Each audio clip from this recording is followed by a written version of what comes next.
giving me an opportunity to talk today on this particular subject, which is very interesting and very close to my heart also, Indian knowledge system.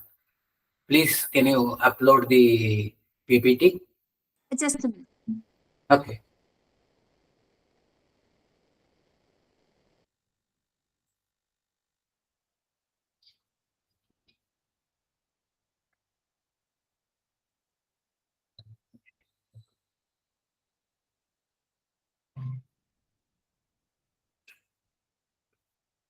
Is it fine, sir? Okay. Shall we start now?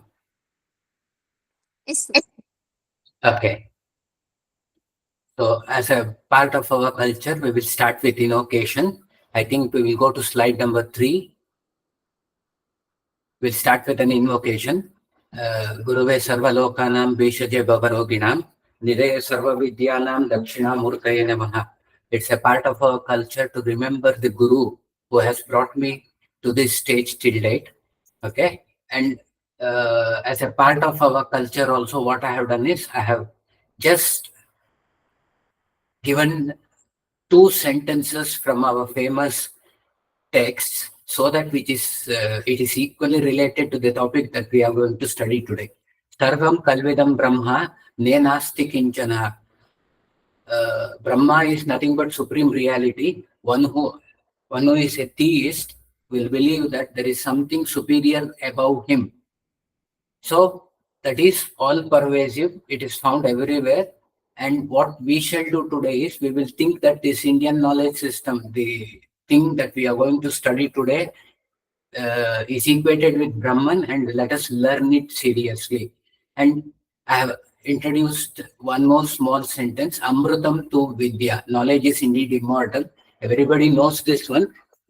But since it is found in our Vedic text, I have just mentioned it. Knowledge is immortal. So what we shall do is we will learn some knowledge all these days, that's for next 6 days, and let us make it immortal in our life also. Okay, can you please move to the next slide?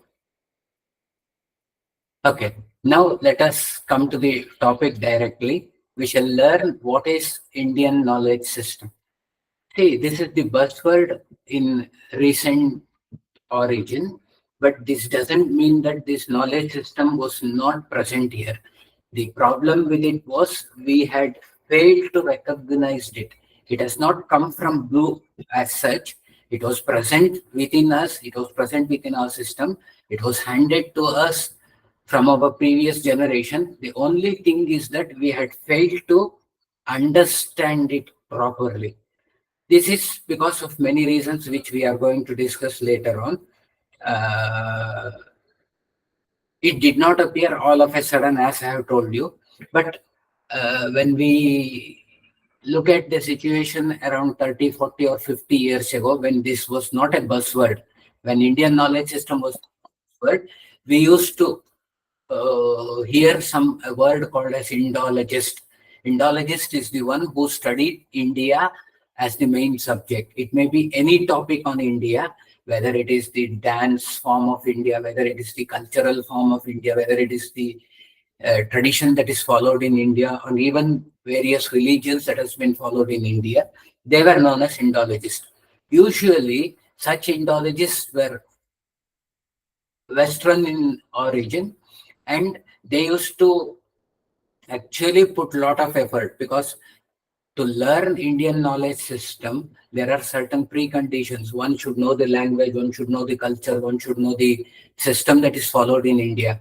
But for them, it was slightly difficult. They used to learn the language and other things, but naturally, it was difficult for them to understand the cultural part. But in spite of that, they used to learn, they used to come to India, they used to settle here, they used to learn a lot of things, and they used to analyze Indian knowledge system. But it was not called as Indian knowledge system during those days. They were just called as Indologist. But there were certain issues with this Indologist. They usually belonged to any Abrahamic religions, which was akin new. Akin new in what sense I'm saying is, We don't follow. We have heard its name, we know their procedures, we know their system, but we have not gone deep into their religion. So there was the religion issues, there were language issues, because for example, learning Indian knowledge system requires the knowledge of Sanskrit and other languages which are even today not regularly used in India. Translating things is entirely different. I'm not talking of translation here.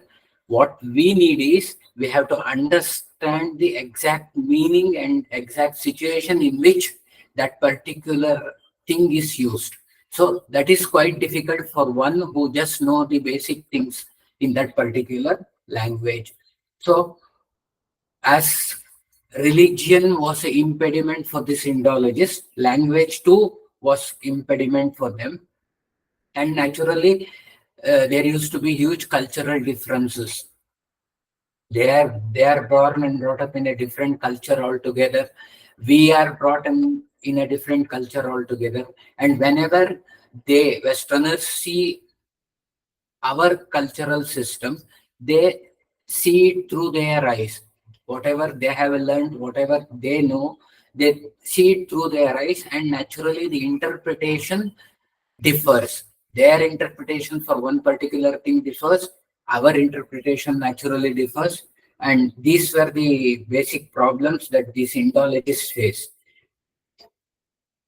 But now, with the growth in science and technology, and particularly, I wish to mention the migration that has taken place. Migration in the sense that most of them are educated Indians who have now migrated to Western countries. Now they, after spending many more years in Western countries, they now understand both the situations, that is, wherever they are born and brought up and where they have settled. So there are certain new set of Indologists, most of them are Indians, who has now giving the real interpretation of this one. Along with this one, what I'm talking of, the change in the situation, along with this one, there is growth of India as a country. This has kindled the interest on Indian knowledge system. For this, I wish to mention a subject called as area studies. Even Indian knowledge system comes under this area study. What happens in area study is it was first utilized by Ford Foundation somewhere in America, and later on it was followed by each and every country. What they do is before they go and invest in a particular foreign country, what they do is they'll try to learn the situation over there. It's a part of their curriculum, part of their business strategy. They learn everything before arriving to a particular country. They fund certain agencies in the local place, and from there they try to learn the political, economical, religious situation.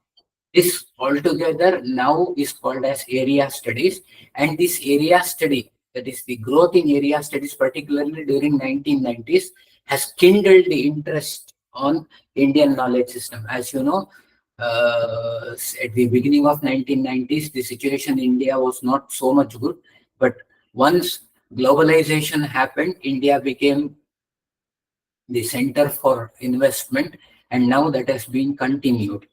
So the growth of India economically has kindled interest in Indian knowledge system.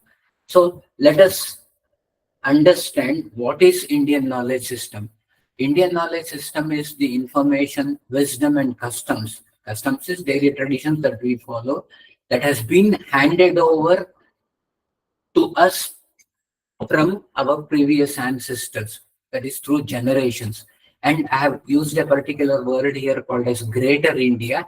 Greater India is a part of India that is found in most South Asian countries, that is Indonesia, Java, Bali, and Sumatra. All these were earlier part of Greater India, and so I don't limit myself while I talk of Indian knowledge system to the present modern India. It may be even the parts of Pakistan and Bangladesh, which has been now separated. So I generally use a term called as Greater India.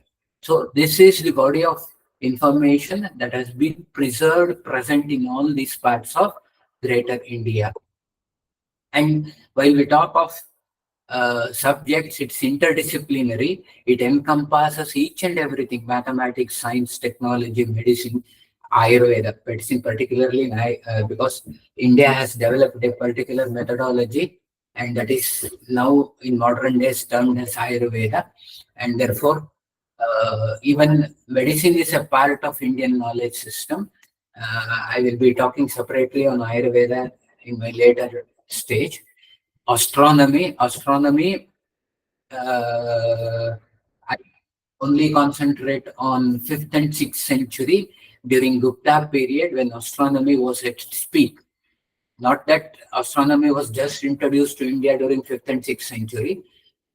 Even in pre-Vedic period, we have references to astronomy, but I will be concentrating only on this particular aspect of Aryabhatta and in and around Aryabhatta during 5th century AD. Even architecture is a part of Indian knowledge system. And as we know, literature, culture, and social practices, all these things are encompassed.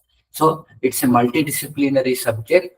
So as I have understood it is, we cannot learn each and every aspect. What we have to do is, out of this multidisciplinary, whichever is very close to us, whichever we have more knowledge, it's better for us to concentrate on that particular aspect of discipline in Indian knowledge system.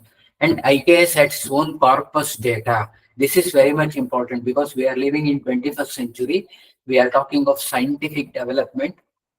Not that ancient Indians were very backward in science. I will talk of paradigms that were used in ancient Indian systems, Pratyaksha, Pramana. There are a lot of things, but they are not accepted by modern thinkers in Western country. Therefore, what we have to do is we have to fit in their shoes. We have to use the corpus data which is available. It is definitely available. Only thing is that we have to select it and we have to suit it to their needs. So then this data collection as well as presentation of data is important part of Indian knowledge system. So we have to develop criteria for that one. We have to develop the criteria, we have to validate it, and we have to help us in spreading that particular knowledge. And Indian knowledge system has an holistic approach. It emphasizes interconnection. In the second point, I have made it very clear that it is multidisciplinary. When a lot of disciplines are interconnected, naturally there will be studied together. It has to be studied together. So therefore, interconnection is a very important aspect of studying Indian knowledge system. So knowledge of all the subjects which are involved in Indian knowledge system is a necessity. Therefore, interconnection is a nature of Indian knowledge system that has to be kept in mind while we study it, and attention has to be on human and societal well-being. What is the use of this IKS? It has to be used for the goodness of mankind. There are a lot of things which can be used for goodness of mankind that should be useful for the society because it has come to us through the society, and naturally it has to be reverted back to the same place. Madam, can you please change? Okay. Before understanding the interdisciplinary subjects which are connected with Indian knowledge system, as I have told you in my previous slide, we have to understand the issues. There are a lot of issues. I am talking of important two issues. In the first part, in the issues with the issues, what I am going to do is I will talk of modern scientific disciplines. See, I have given just two examples there, Ayurveda and yoga. Everybody know, we ourselves have experienced this. When the allopathic system of medicine, which we usually follow, we go to allopathic system of medicine so that we get cured immediately. When that things fail, what we do is we search of Ayurveda. We first directly don't go to Ayurveda. We know that it is time consuming. It has to have its own system. It has to take its own time. So we first neglect it. Then when we don't find support in the other system, what we do is we go to the Ayurvedic system, or even yoga to that matter is the same. So what does this show to us? It shows that there is lack of institutional support, recognition, and funding. Funding is in the modern sense. I am leaving that part because with the introduction of new education policy, lot of funding has been going towards Indian knowledge system, but it was a reality around 5 to 6 years ago, before the arrival of NEP. Naturally, funding was also an issue. So institutional support is also being developed now. Recognition is given and funding is also given. But definitely 5 years ago, all these three issues were the main issues of Indian knowledge system. One more important thing is lack of awareness. We did not have the awareness with regards to Indian knowledge system. We knew that it is a part of our culture. We practiced it, but we couldn't understand it because we were not that much rational when we understand Indian knowledge system. We used to blindly follow things, and naturally when we didn't get results, we used to neglect it. That is why lack of awareness was also an issue.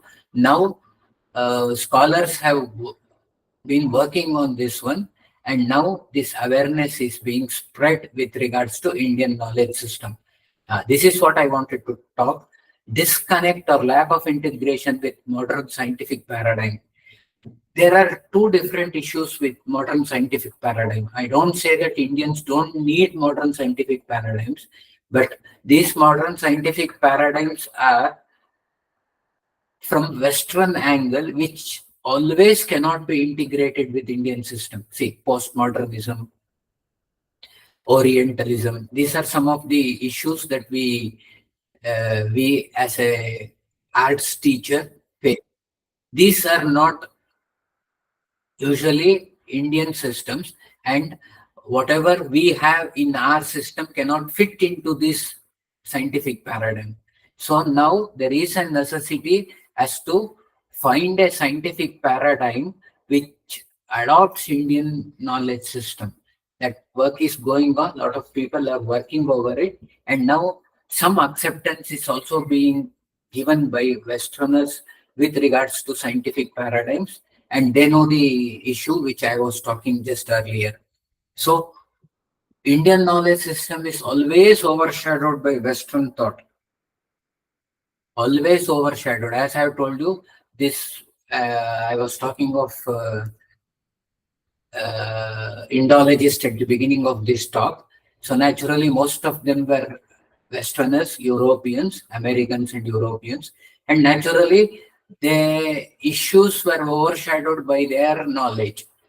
Indians at the beginning did not concentrate much on the topic, and naturally at the beginning we did not contribute much, but now, as I have told you, I was referring to that migration. Most of them are engineers and doctors. I will be coming to that in a later stage, and they have now solved many of the issues which had Western thought in it earlier. Now that overshadow is being gradually removed, but still it looms. It's still there is the Western thought embedded in this Indian knowledge system, and that has to be removed. This is also one of the issue with Indian knowledge system, and there should be a shift in public outlook. Awareness of Indian knowledge system. It is a time-tested knowledge. It's not that much new thing altogether. This has to be cultivated in the minds of common people. that has to reach. We use a particular word called as percolation. Percolation is it has to come down. It is in the sphere of knowledge. Only people with some knowledge of Indian systems know this one. They know that it is true. They know that it can be useful to the society, but that has not percolated to a common man. Common man do have a knowledge of Indian knowledge system. I don't say that he doesn't know it, but he cannot think rationally.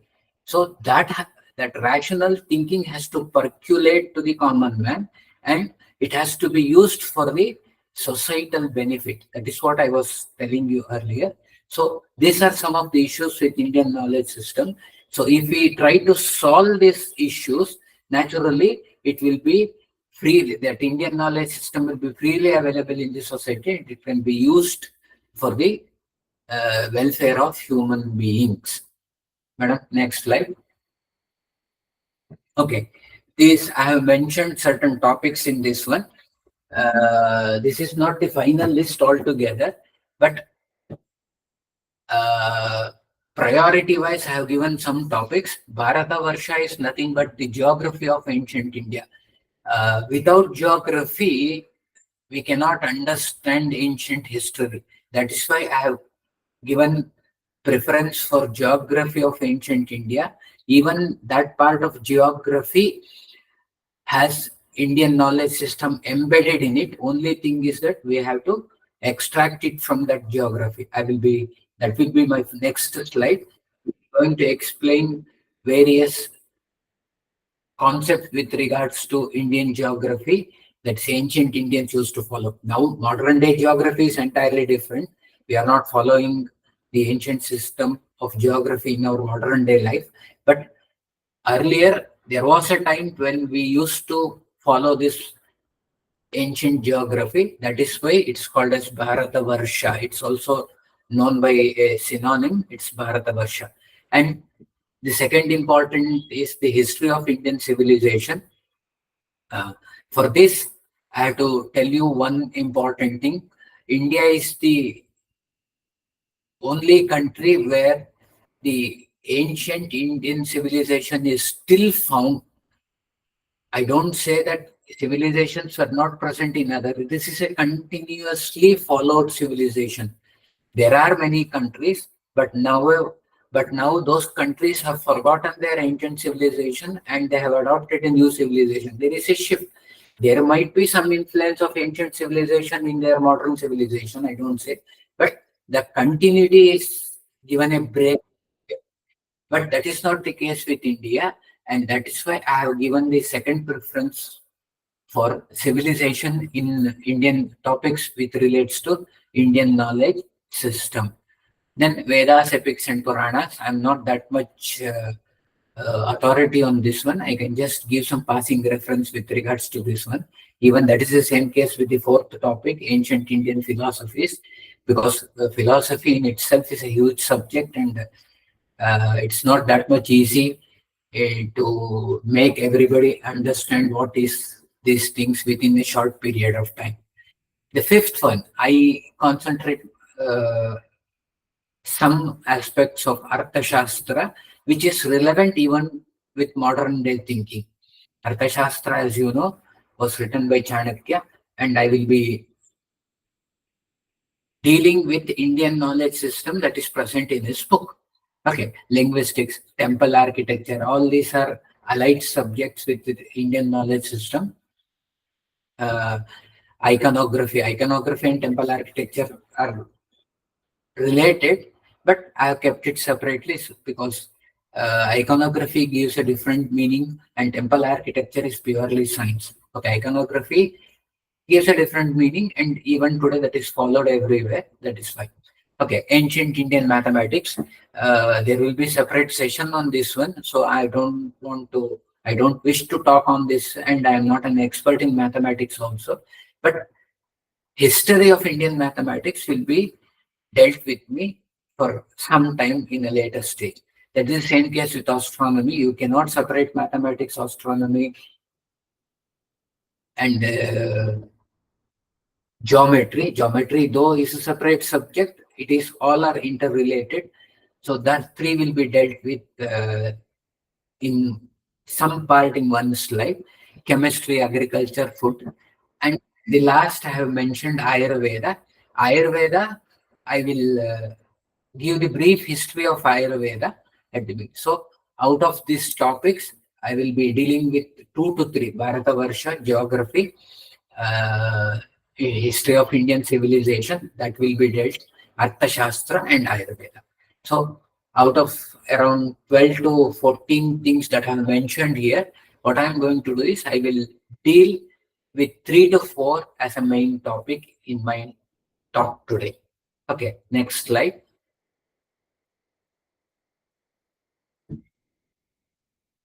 Madam, please, next slide. Thank you.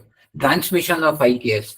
This is one important thing. Before understanding the exact nature of the subject, as I've told you, Arthashastra, Ayurveda, these are ancillary subject, ancillary things.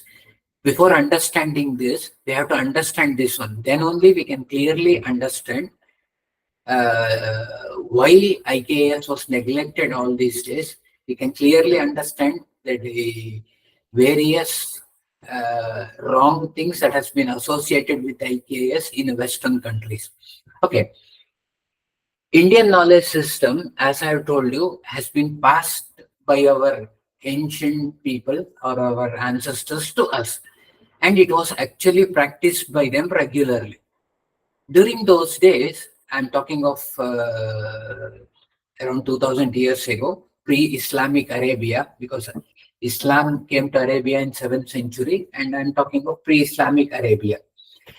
Arabia was our immediate neighbor, and due to the geographical conditions, because in Arabia there were only two things available for their daily needs. One was date and another was palm. And as we can understand that only with those two things, anybody cannot survive their lifelong this thing over there.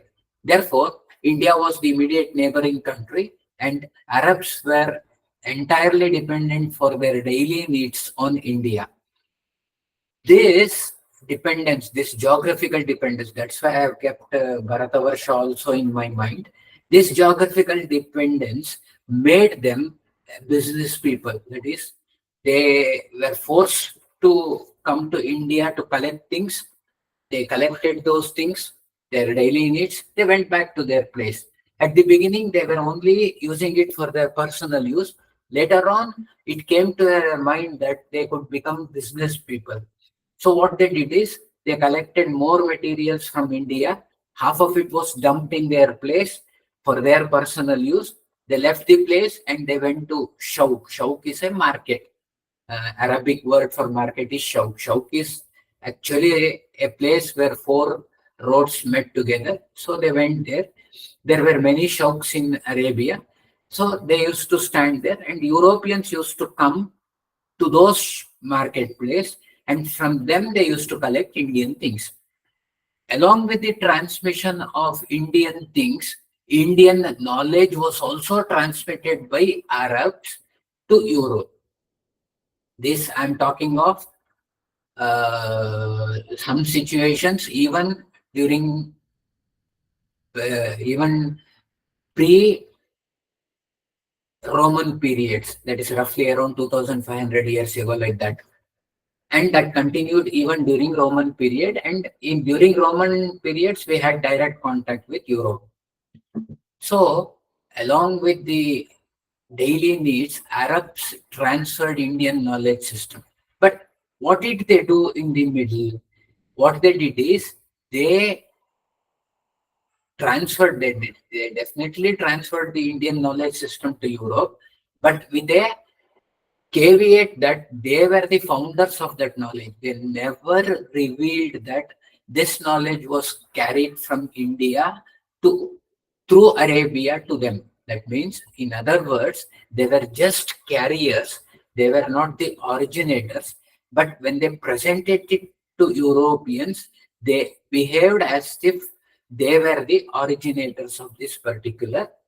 Europeans learned Indian knowledge system from them, and they thought that as presented by Arabs to them, they thought that they were the originators, and they gave it the name as Arab knowledge. This was till recently the wrong notion that Europeans had with regards to Indian knowledge system.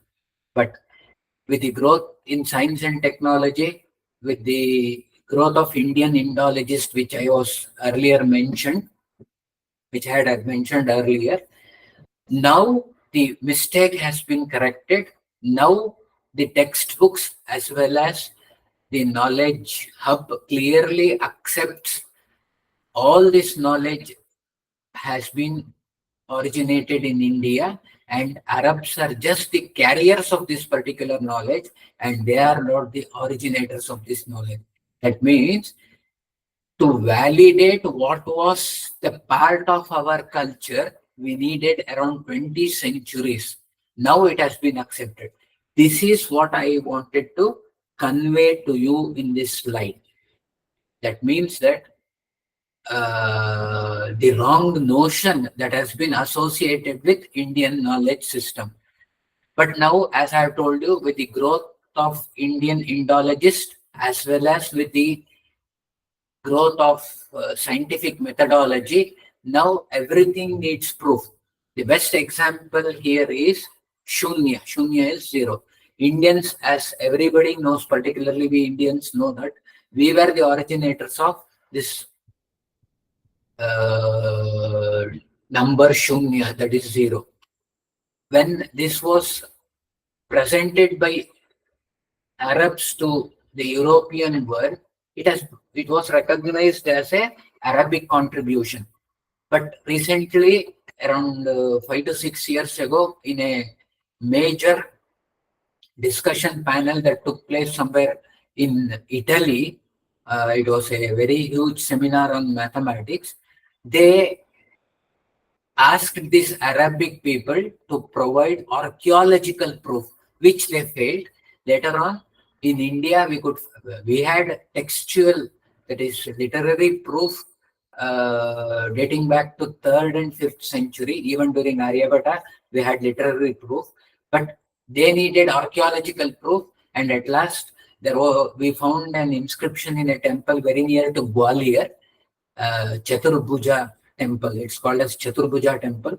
We could find it and we could present it there, so that now the contribution of zero is being recognized as an Indian contribution. This is, I just gave one example to show that the claims of our own heritage took all this time. That is, we are now seriously working on it, and now we have been able to recover most of the wrong notions that has been associated with Arabia, and now it has been clearly recognized that they are just the carriers and they are not the originators. So now we have given the due recognition.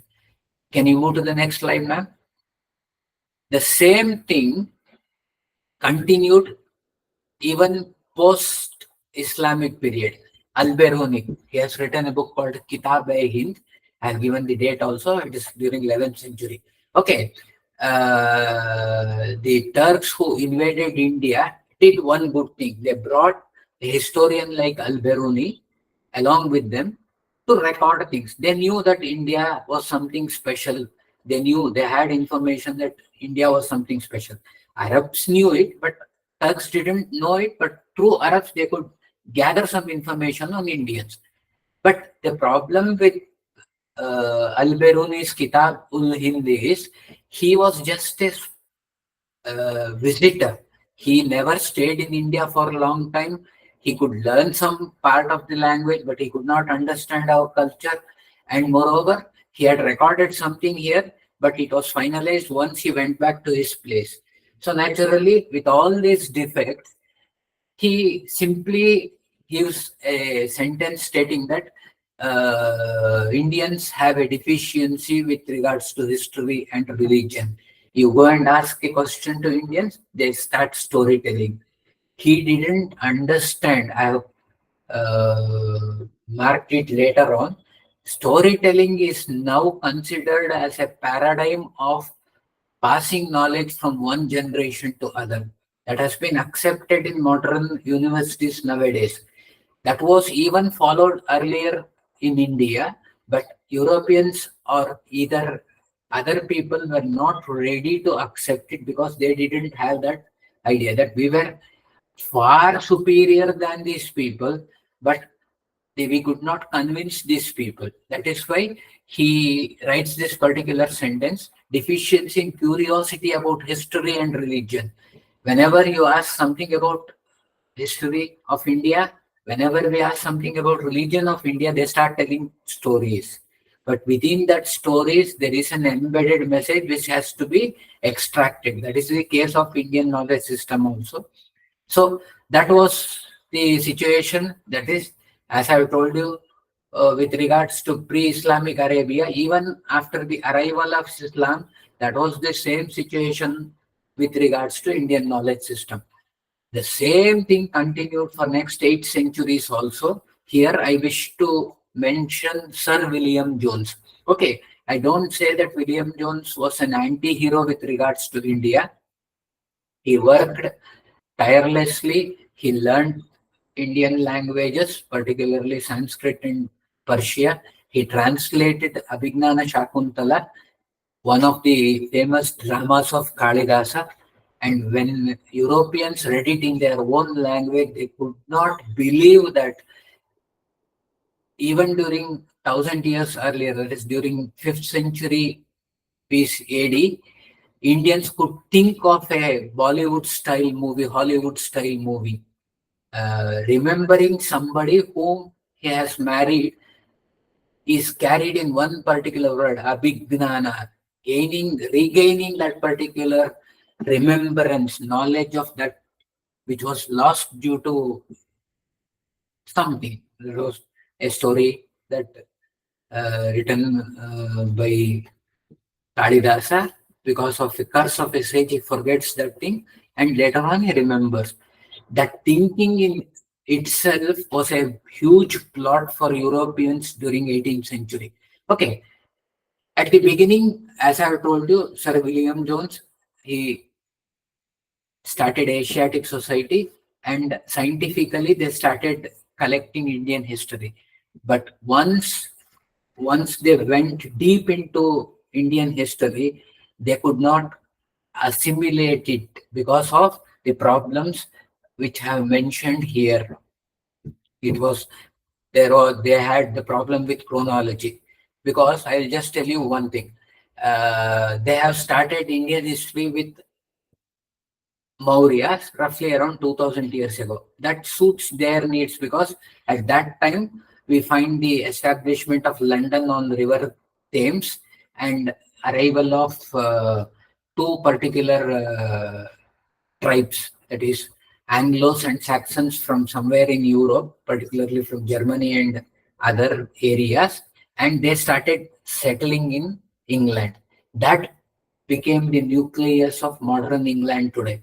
So when we were already ruling, according to them, I'm not talking of ages earlier than this one, I'm talking of just 2000 years ago. So when we had started ruling during Ashoka, Chandragupta Maurya, and I will be talking of Chanakya later on, they were just blossoming. So that suited their needs. So what did they do is they had problem with chronology. And what did they do is they suited our chronology to their needs. And we simply blindly learnt it. We forgot all the previous kings that were mentioned in our ancient texts, particularly the 18 Puranas. There is lot of name of kings that has been mentioned, which we don't accept, which we don't learn together. So that is, I mentioned the problem with chronology, problems with religious belief, because they have come from a different religious background, and they think that their religion is superior. Naturally, they are not ready to accept our religion. That is the same case with racial superiority. So these are some of the issues even affected Indian knowledge system during 20th until 19th century. Even at the beginning of 20th century, that was the issue. Now we find the emergence of Indian Indologists. This is what I was mentioning earlier. I have mentioned some name. I don't have time to talk about their contribution. Raj Vedam, Nilesh Oak, Rajiv Malhotra, Vivek Debra. Out of first three are placed outside India. Vivek Debra is an IAS officer who is who has translated Mahabharata, the original Mahabharata, from Sanskrit to English, and now he is working on. He's an IAS officer. He's in law ministry. He's now working on 18 Puranas. Vedaveer Arya is also an IAS officer. He has talked lot regards with regards to the chronology of Indian antiquity. He has written many articles, he has written many books, and now the chronology of Indian kings are corrected in his articles. And last one is Dr. Rajesh Rao. Basically, is a doctor, but has done his PhD on uh, computer science. That is possible only in America, and he is working on Indus Valley script, and they are in the last stage over there, and probably within few years we may be able to read Indus Valley script.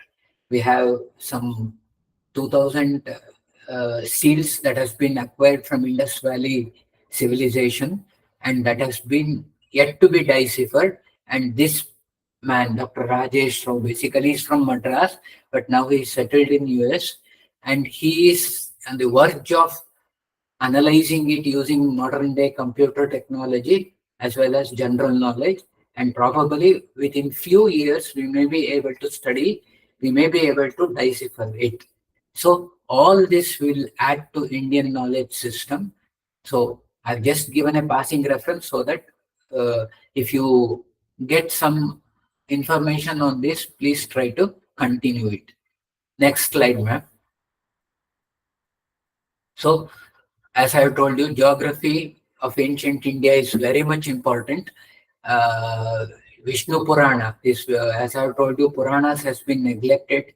Roughly, Vishnu Purana can be dated around 2000 years ago. That is roughly, its age is around 1900 to 2000 years ago. That Vishnu Purana itself gives this particular shloka, the boundaries of India. Without the knowledge of geography, nobody can write regarding the boundaries of India. It clearly shows what is Bharatavarsha, the country Bharata, where the descendants of Bharatas live. It gives the north, south, east, and west. This is purely scientific. Even today, whenever we talk of any boundary, we identify the same thing. So naturally, we had that knowledge around 2000 years ago. That's why I mentioned this particular sloka at the beginning of geography as a part of Indian knowledge system. And I mentioned the continuous, it is not only the earliest civilization, it is continuously running civilization, which I have earlier explained. So I'm not going to explain it once again. And Surya Siddhanta, this again, Surya Siddhanta was first translated by Europeans. They were awestruck when they learned about astronomy of ancient India. But now, even that has been that Surya Siddhanta is roughly placed in 5th century by Europeans. But as I told you, Indian Indologists are correcting the chronology, and Surya Siddhanta goes back to more than 2000 years ago nowadays. And even there is a attempt that is being made to prove it 500 years earlier than 2000 years. That is roughly 2500 years ago. So this Surya Siddhanta is the first work which refers to the word Bhugol. Gol means round. As I told you, Earth, we had the knowledge that Earth is round. We had the knowledge that Earth has its own axis. You know the controversy called as heliocentric and this thing. And we were true from the beginning. Only in 16th century Europe, they could prove that sun is the center and earth rotates around it. That we had done it very earlier. So we had a good knowledge of geography during ancient period. What I have done is, in one Chinese tradition, that is, it's a geographical tradition, that's why I mentioned it here.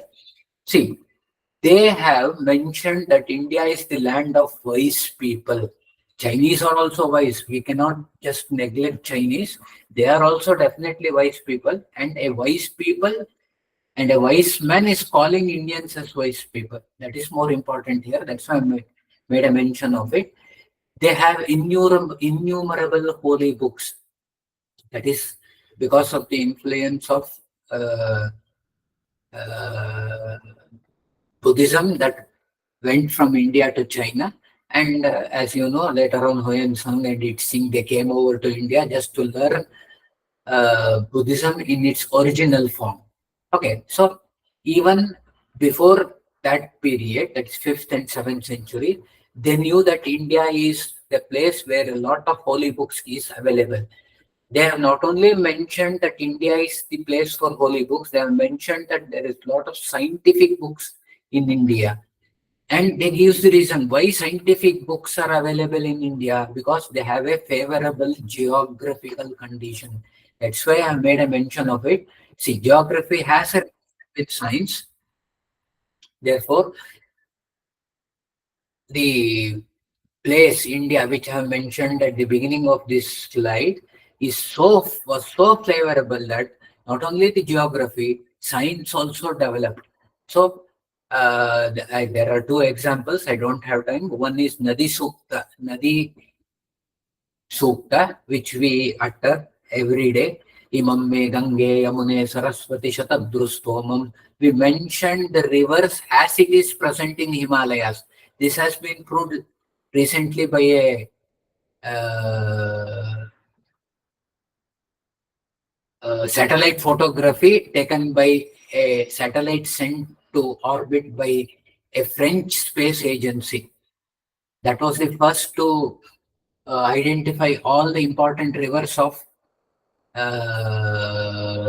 North India, which originates from Himalayas, and it is in the same order. Imam me Gange Yamune Saraswati Shatadrustomam. Shatadru is Rabi, I think. It is according to the, see how ancient Indians rishis had this knowledge. It is alphabetically, as we arrange alphabetically, it is physically arranged in the same manner. The same has been given to us by our previous ancestors. So that itself is a proof. And I have mentioned the Meghaduta. Those who are interested can go through this one. There is one retired wing commander called as Dr. Vaidya from Pune, and he has followed the path that has been mentioned in Meghaduta using a single-seater Hercules aircraft, and the ultimate result of his effort is whatever is written by Kalidasa is very clear, and it has all the geographical aspect that has been mentioned in Meghaduta present in the same place which is mentioned in the Kavya. So I have given just two examples that shows the growth of Bharatavarsha, that is geography during ancient period. Next slide, ma'am. Arthashastra. Arthashastra, as you know, was written by Chanakya. It's a book on statecraft, social welfare, political science, economics. It covers everything. Why Arthashastra is more relevant today? As I told you earlier, India is becoming stronger, not only militarily but economically. So it has kindled uh, an interest in Indian knowledge system. It's quite natural that before the arrival of these foreigners, particularly to do business, what they do is they learn. I was talking of area studies. They learn Indian knowledge system. So for that, Arthashastra is an important part. Most of the universities in Western countries make it compulsory to learn this Arthashastra. Though they don't study it in original Sanskrit, they read a translated version. So, what is the modern relevance of Arthashastra? Many Mysonomers on India can be cleared by using this Arthashastra. See, I will just give certain example. Arthashastra prefers mixed economy. Mixed economy is where private enterprise and state enterprises go together. That is what we are doing in post uh, globalized world. There is private economy as well as public economy. So it is called as mixed economy, and Arthashastra has mentioned this around 2000 years ago. Okay, agriculture, the tax on agriculture. Until Hindus ruled India, the tax on agriculture, or because most of the tax was agriculture based tax, Indian contribution to the tax economy was more than 99% from agriculture, and the remaining tax was percentage was less. It was 1% earlier, later on it became up to 5 to 6%. So I'm talking of agriculture tax.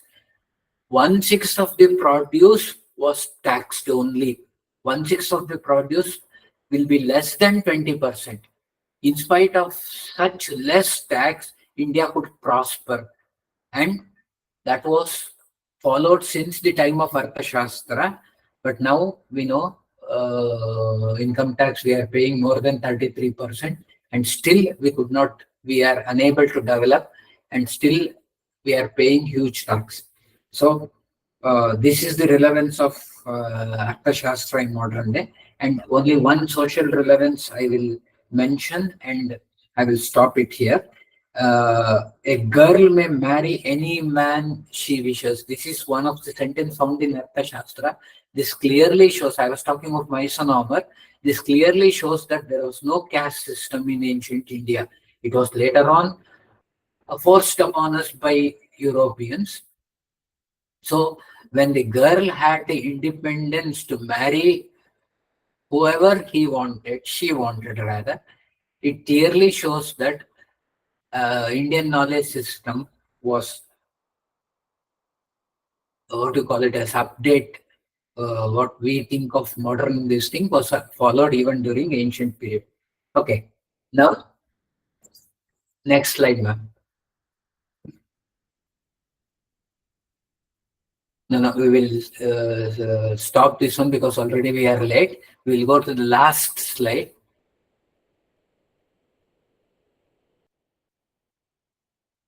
We'll jump this astronomy.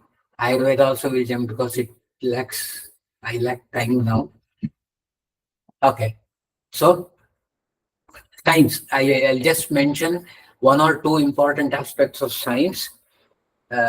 Even astronomy and Ayurveda, all are present in the science.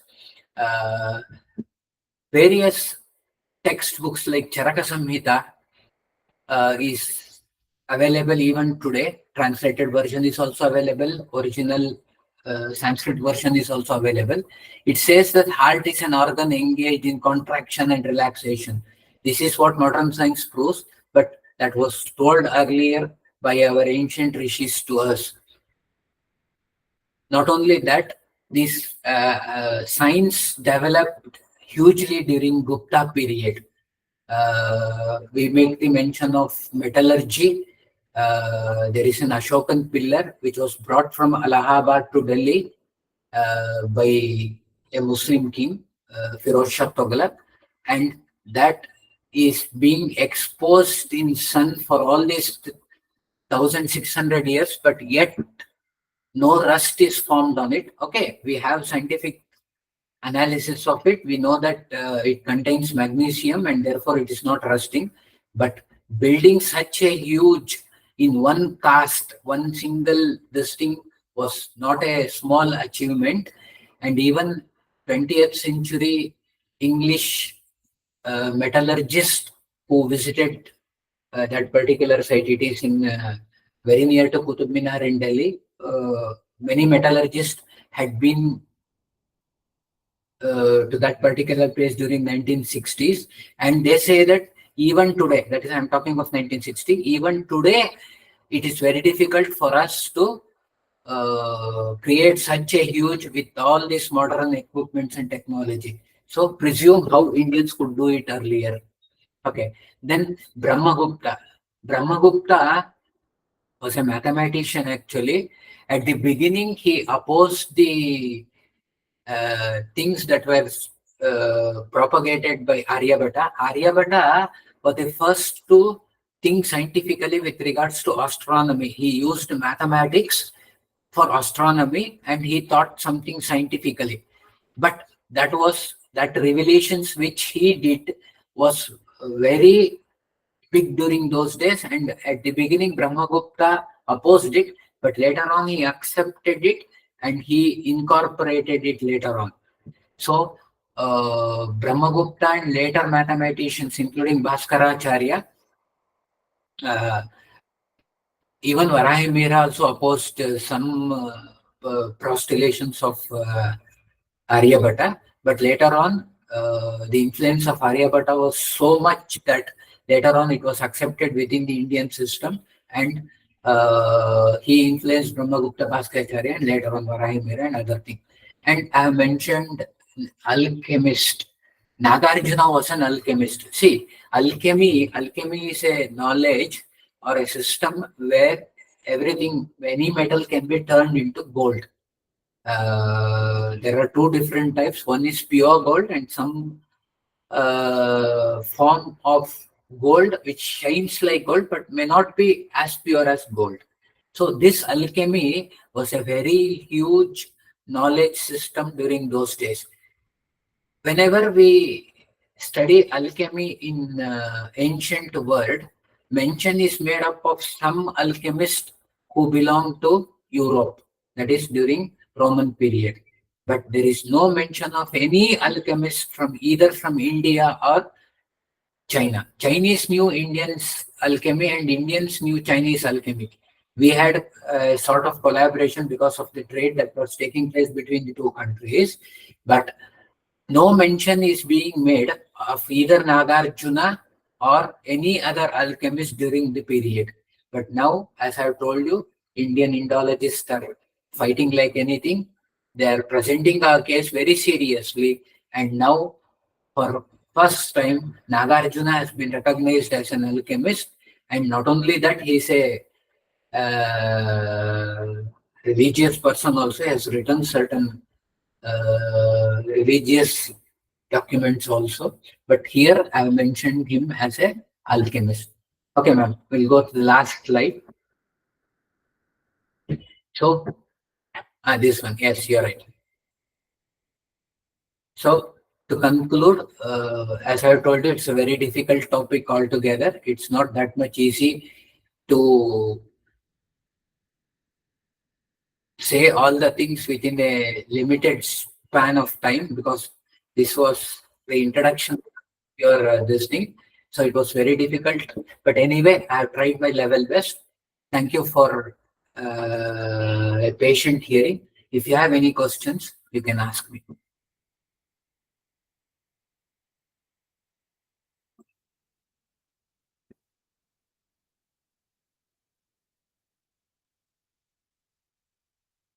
Ma'am, can I coordinate?